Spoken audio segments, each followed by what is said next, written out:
So we had talked about the air conditioning, and now we talk about the genset. Now, what happens when the genset is not working?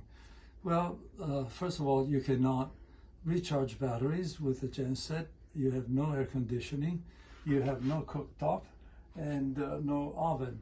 So you have to resort to something pretty rudimental like this, with a gas canister of propane and a very makeshift setup, which is certainly not what you should be seeing on a boat of this price and this expected comfort. So to be able to recharge the batteries while the genset was not working, I had to buy a sort of an emergency set, a portable one, which is incidentally not only not powerful enough to run the boat, but it is also very noisy.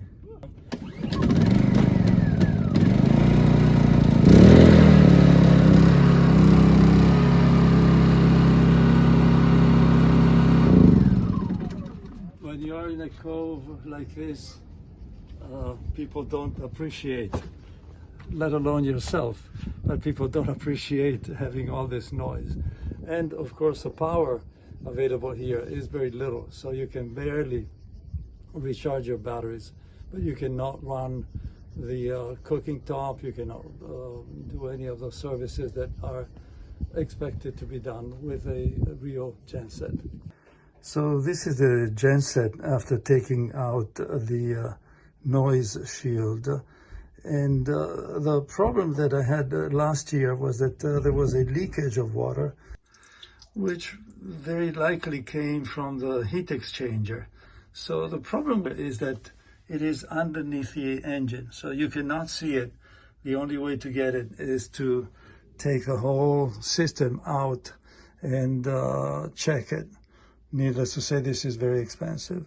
The other problem is that the water that somehow leaked out and went to the bottom here of the sound shield eventually went under this part, which is the alternator. The alternator has a hole in the bottom, so the salt water that was running around got into the alternator and broke it. This happened around June. In order to get a new alternator from Germany, it took until the end of September.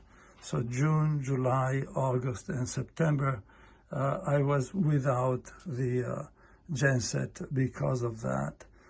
This problem of the leak and the consequent damages are not due to the yard and to the installation. It is due to the system itself, which, by the way, failed again now because one of the 3 injectors failed. This is not uncommon on diesel engines, although it should not happen after about 600 hours worth of usage. Typically, they should do at least 10 times as much before you have such a failure. To get the right person to come and check it, first I got somebody that said, oh, I only do the electrical part. This is mechanical, so it's not mine. You have to call somebody else. I called somebody else. Of course, they were not immediately available. So the short and long story of this is that I have been now without the generator for another week, and I don't know how long it will take until somebody's able to repair the injector. Diesel engine is from Kubota, which is a very good brand, but the problem with the leak underneath, the water getting into the winding, etc., are really unforgivable. The other problem is that the electrical connection goes from there directly to this breaker panel, and there is no way to remote control the on-off of the electrical part. So I had some electrical failures, and I called Fisher Panda, and they said that if you start and stop the generator with load, this is the best way to cause very serious damage to the inverter, which is this gray box out here, which costs about as much as the whole engine. The only way to start and stop without load is to turn off this breaker. And to turn off the breaker, you have to come into the engine room and do all of that. This is a design/install flaw, a very serious one. And the only way to remedy that is to either put a remotely controlled switch, or to add another switch on the other hull accessible from inside the boat, so that you switch it off when you turn on the genset. When the genset is up to speed, you can turn it on.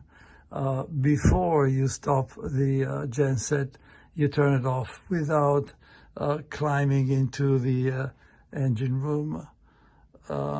This is not done yet. Needless to say, it is not easy to do. One or two remedies to this is that a boat like this that is so dependent on having a generator should have two. There are other parts that are double. For example, down there you have the freshwater pumps. They're double, so that you have two main engines. So if one fails, you can always use the other. So on this boat, I do have solar panels, but the way they're mounted at the level of the fly bridge means that a lot of the time they are in the shade of the hardtop.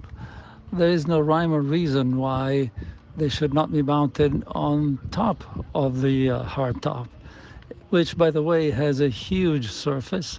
In fact, there's an opening that gets never used. It's totally useless. I would make it an entirely hard top and cover it entirely with solar panels.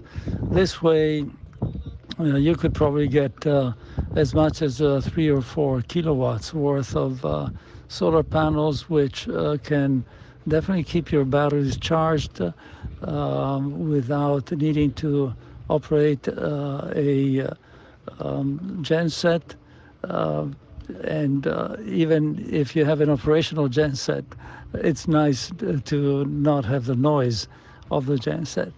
But with that kind of power, you may be able to also operate some of the essential services, maybe not all of them together, but one at a time. You may be able to use air conditioning or the cooktop, some of the water heating, some of the essential services.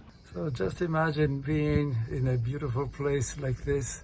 This happens to be the Cornates Park in Croatia, and having the boat that is so hot inside that you cannot live inside. You cannot cook other than with a makeshift thing that you buy in a hardware store, and so forth, and then struggle to get your parts for the genset and so forth. So again, I think the solution is 2 gensets, not 1, and solar panels covering the entire boat, the entire rooftop here, so that you have enough kilowatts to ensure your battery charging for the day needs without resorting to use something as rudimentary as this portable Honda generator. Now, needless to say, with the problem of the winding, for which I had the genset not working for several months, the genset company said that it was the fault of the yard because they had not properly installed. There was a connection to the seawater that was not tight enough and that was leaking. The yard said that that was not their fault because if that was the problem, would have come out earlier and so forth. So in the end, one was blaming the other endlessly, and guess who ended up paying many thousands of dollars to get a new winding and have it installed.